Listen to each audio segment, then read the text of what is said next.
Welcome back to the Deep Dive. Today, we're diving into something pretty spectacular. A listener request about, well, Bougainvillea. But not just any Bougainvillea. We're talking about achieving this almost mythical display inspired by a gardener named Rahul. Right, someone who apparently managed over 50 different color shades. 50. On a single terrace. Think about that. Yeah, it's wild. Orange, pink, white, yellow, mauve, peach, even dual tones, variegated leaves. Just cascades of color, like a flower curtain or a blooming arch. That sounds more like, I don't know, living architecture than just gardening. It definitely requires a specific approach, doesn't it? This isn't your average houseplant care. No, absolutely not. To get that kind of color cascade, you really have to understand the plant's, let's call it psychology. It's kind of counterintuitive in places. So we've dug into the sources based on Rahul's success. And we've basically distilled it down into 5 core principles, 5 secrets, if you like, that transform a simple plant into this massive blooming spectacle. The goal here, for you listening, is to maybe turn your balcony or terrace into that kind of celebration of color. A jashan, as the source puts it. It's really about understanding the plant, not just, pampering it. Strategic structure. Okay, let's get into it.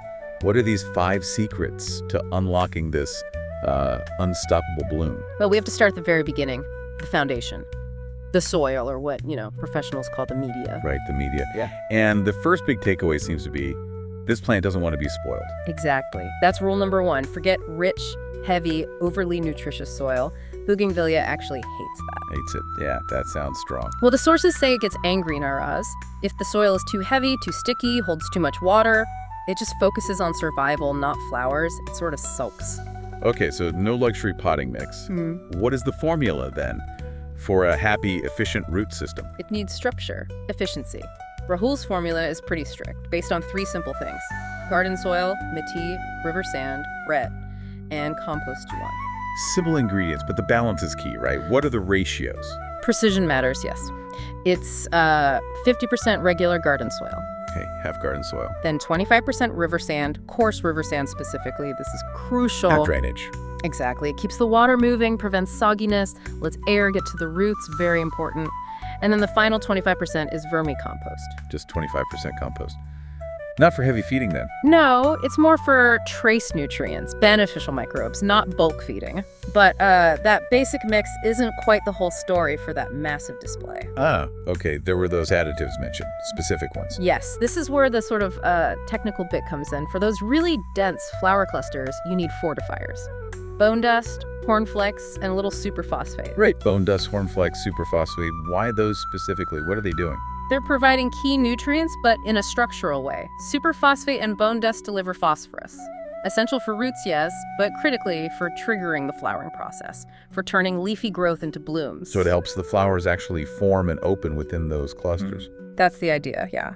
The source says it helps the guthi, the cluster, open up fully, and the hornflex. That provides a tiny bit of nitrogen, but really slowly. So it doesn't suddenly encourage lots of leaves instead of flowers. Exactly. Prevents that sudden leafy surge. The absolute bottom line for the media, though, it must be incredibly well drained. Water cannot stop, air must get in, roots need to breathe. That porous, breathable soil is step 1. Critical for the color cascade. Absolutely critical. Okay, foundation set. Next up, energy. And this is where it gets, well, intense. Sunlight. Yes, and we're not talking a little bit of morning sun here. No compromise. Full sun lover. Totally. It needs like the full blessing of all-day sun. If your spot only gets half a day, you're limiting its potential right from the start. Doesn't matter how good your soil or fertilizer is. And Rahul's observations found a really direct link, didn't they? Almost like a formula. Yeah, he put it very simply. Jitni zyada sunlight, utna zyada flowering. More sun, more flowers, it's that direct. So if you're listening and your Bougainvillea has lovely green leaves but no flowers, check the sunlight first. That's almost always the culprit. Think about it. Put one on a north-facing wall, it looks healthy, grows leaves. Put the same plant facing south, getting 8-10 hours of direct sun. explosion of color. Exactly. It's like the intense sun is the trigger, the main signal telling the plant, okay, time to reproduce, time for flowers. Like a survival response to that energy. Pretty much. Yeah.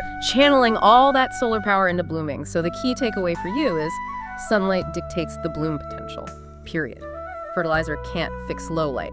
Okay, got the soil, got the sun. Now for the really counterintuitive part. Watering. This is where Rahul's golden rule just flips everything we think we know. It really does. The rule is strict. Soil jab achhe se sukna jaye tab tak pani mat dena. Which means? Basically, don't water it until the soil is properly, completely dry. Completely dry? That sounds risky. Aren't we going to kill it? Where's the line between this dry stress and just, fatal dehydration? Ah, that's the key. This plant evolved in dry places. It expects drought. It doesn't get upset, naraz, from lack of water. In fact, it kind of reads it as a signal. But it does get upset by too much water. Instantly. Overwatering is the enemy. Water it daily, keep it constantly moist. It thinks life is easy, resources are endless, so it just grows leaves. Long, leafy stems, no flowers.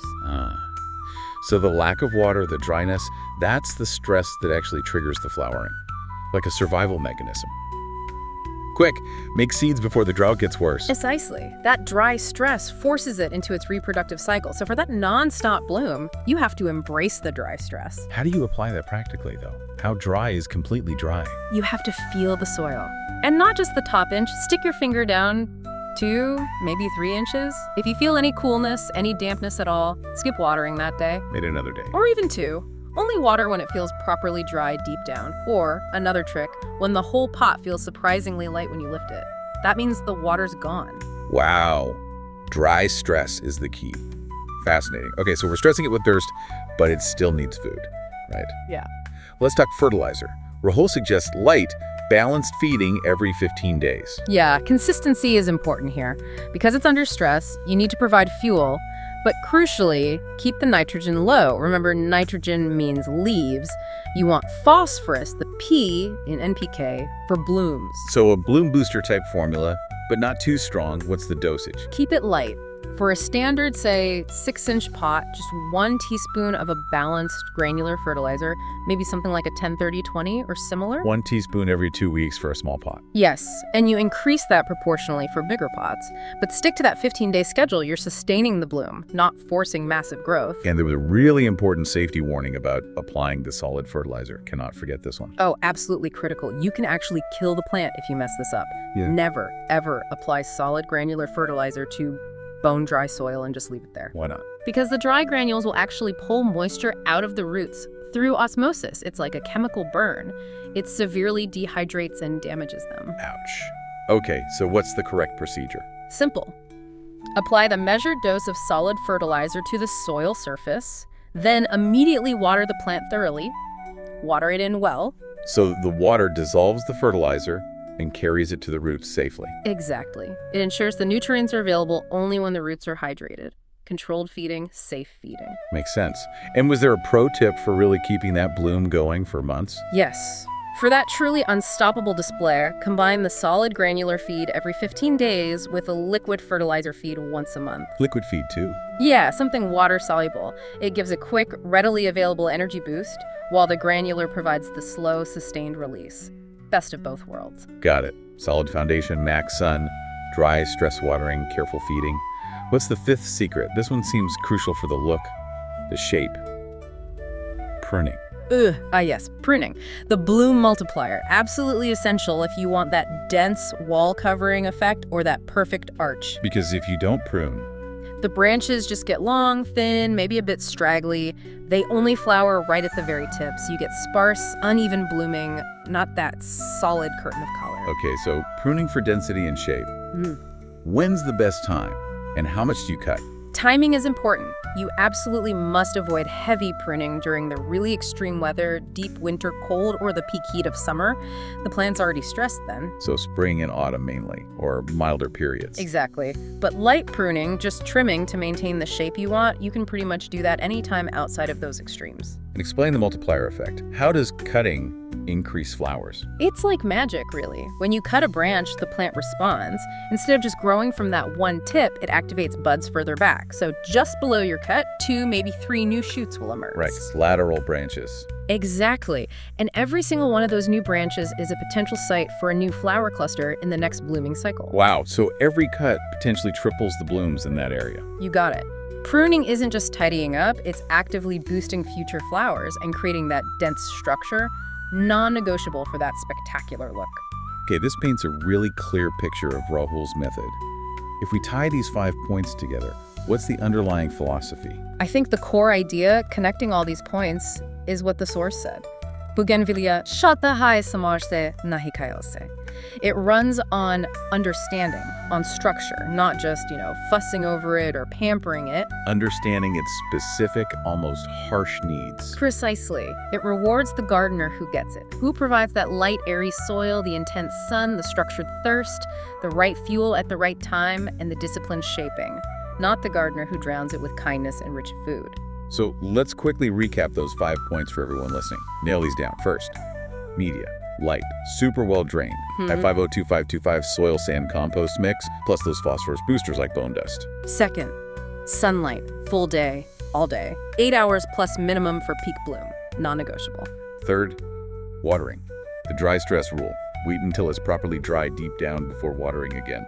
Let it feel that thirst. Fourth, fertilizer. Balanced, low nitrogen, maybe bloom booster formula. Light dose every 15 days. And always water it in immediately after applying solids. Maybe add that monthly liquid feed too. And fifth, pruning. Regular shaping cuts, avoiding extreme heat or cold. Remember, each cut multiplies future flower potential. Follow those 5, and you're setting the stage for something really special. The plant is tough, and its incredible beauty is the reward for meeting its demands. It respects rigor, not indulgence. So, if you follow these structured steps, your terrace or balcony really could become that jashin of colors. It's about being deliberate, disciplined, understanding, not just caring vaguely. Which actually leads to a final thought, something perhaps to ponder. If this plant, the Bougainvillea, thrives and produces such overwhelming beauty in response to specific limits, structure, even calculated stress, what intentional structure, or maybe what specific constructive dry stress points in our own lives might be the key to unlocking our own most vibrant, unstoppable flourishing? That's a fascinating connection. Definitely something to think about. A great place to leave it for this deep dive.